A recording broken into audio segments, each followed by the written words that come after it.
Testing, 1, 2, 3. All right, folks, so we're down a bit. Hopefully you're here for Old-Man Nielsen versus New Market Research Metrics.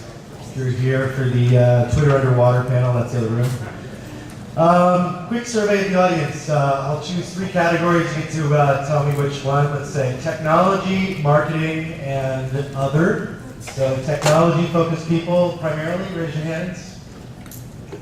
Marketing-focused people. Other. And anyone want to yell out what your other is? What am I missing here? Market research.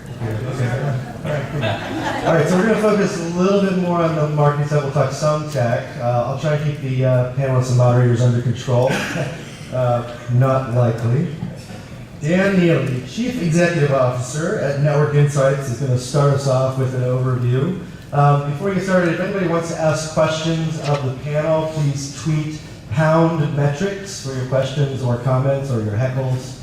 I'll try and monitor that as we go along. Dan Neely, off we go. Thanks very much. Testing, oh, it's on, okay. So how many people here use Nielsen? Oh, less than I thought, okay. So one of the things, one of the comments that I got last night was people were expecting me to bite the deer off because he's from Nielsen. I'm supposed to fight him, right? That's it. Okay, that's in hand. Anyway, we're hoping to get a boxing ring up here. Didn't work either. We could do that. You wouldn't let us do it. So I wanted to do an overview of kind of just from a level setting to talk about social media, some of the things that are happening, how it's different, why it's different. Hopefully, Dave, you'll keep me under my time here. Yep, you got 7 minutes here. So social media. Ultimately, social media has allowed us to get access to lots of data. The data has become very free. There'll be more data created in the next 2 years than more data that's ever existed in the world. So now we have to figure out a way to actually make sense of all of that. What has not changed? Businesses still need to attract customers, and they still need to keep customers. Ultimately, they're trying to make sure that their product is relevant. They're trying to make sure that they're relevant. And so they want to stay relevant in a customer-driven world now, rather than trying to make themselves relevant. So how do you do that? Well, you could start understanding what they're talking about, where they're talking about it, how they're saying it, when they're saying it. And you can start thinking about how do I take their message and put it inside my message. So those are some of the things that we're going to talk about today as we go through the panel. The other thing that's happening is there's a whole bunch of jargon out there. We talk about engagement. I think that word has been overused, and I will use it today. But it's something that we look at and we think, you know what, is a customer engaged? Well, ultimately, we can think about that. We can also talk about the word impressions, and I know Jim has some comments later on impressions, but ultimately, if we're measuring impressions, who cares? It matters if they talk about it. It matters if someone else is saying something about what you just did. Are they impressed? Right? Ultimately, that's what we want to understand. And the old way of doing things, which has been using quant information, rather than this other set of data that's out there, this very rich set of data, that's ultimately what we need to use. So if we think about what's happening in social media, what's happening in the web as a whole, you have data, plenty of data, which is great. Go get it wherever you like. US Census Bureau, their set of data you can go download, you can go use in any way, shape, or form that you choose. You then have insights, which arguably are still pretty inexpensive. I think about CNN. CNN gives great insights. Are they really relevant? They're insights still, but are they relevant to me? They're relevant to me and my organization. Are they relevant to what I'm trying to accomplish? Then we have valuable insights, right? We can buy tools that can help us understand and aggregate this information. We'll talk about some of the tools that are available. Can we use those? And how can I get that information? And it may be generic, but it isn't ultimately the holy grail. It's how do I actually get to actionable insight? How do I get to something that's going to allow me to do my job better in my organization? How's it going to allow me to go and advertise better? How's it going to allow me to go and have the right conversation with the right set of customers? We ultimately have to get to a place where we get to actionable insight. So the old way of getting to actionable insight was, let's go buy a bunch of expensive tools. Let's try and figure out if we can use SPSS, let's use SAS, let's use some business intelligence stuff. Let's use that to figure out if there's some type of pattern in this data that we can utilize. Didn't work. So now all of a sudden we have this massive set of information that's out there, and we wanted to talk about how you could actually simplify it. Because it's a pretty complex problem to solve, all of this conversation. What do I listen to versus what do I not listen to? And so we ultimately went after and said, you know what, if we could understand that our customers are saying, hey, we love this, and you're great at it. But reality is when that happens, marketing, they shout that from the hilltops. They love that stuff, right? But what happens when it's the other side? We love this stuff, and you suck at it. Well, reality is that's a PR problem that we need to go solve. So social media is a very simple thing to understand, and it's a very simple kind of format that we need to understand. But let's simplify it down to a level that allows us to take action. And then what about the other things that are going on?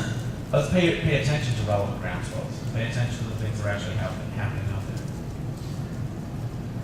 So one of the things that we want to kind of go through the path of is, what are the tools that are out there that are available to do some of this stuff?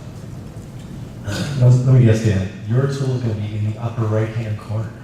As Gary Vee says, always be pimping yourself.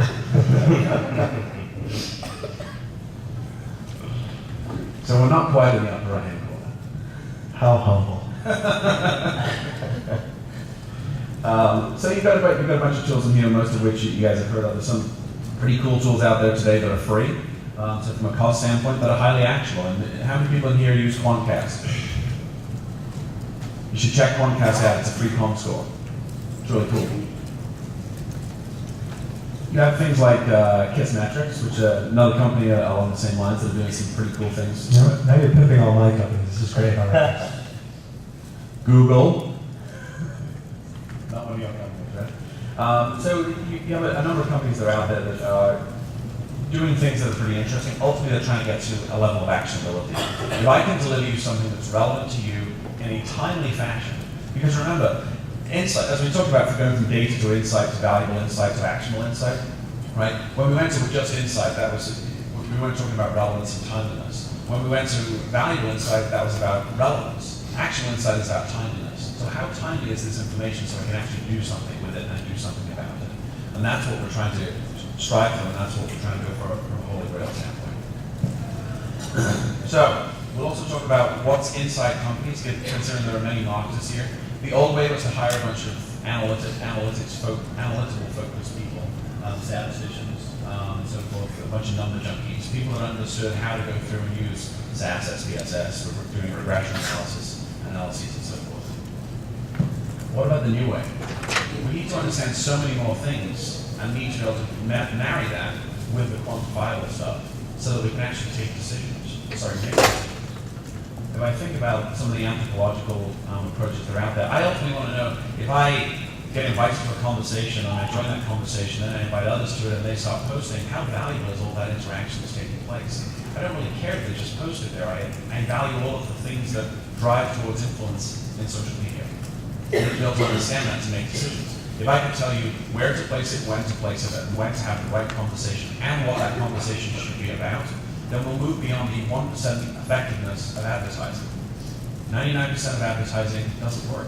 1% does. So let's move beyond that and get to a place where we can actually start measuring that stuff and pre-inform it, rather than just thinking about post-measure to prove that the agency did a good job because they're the ones that are doing the post-measure.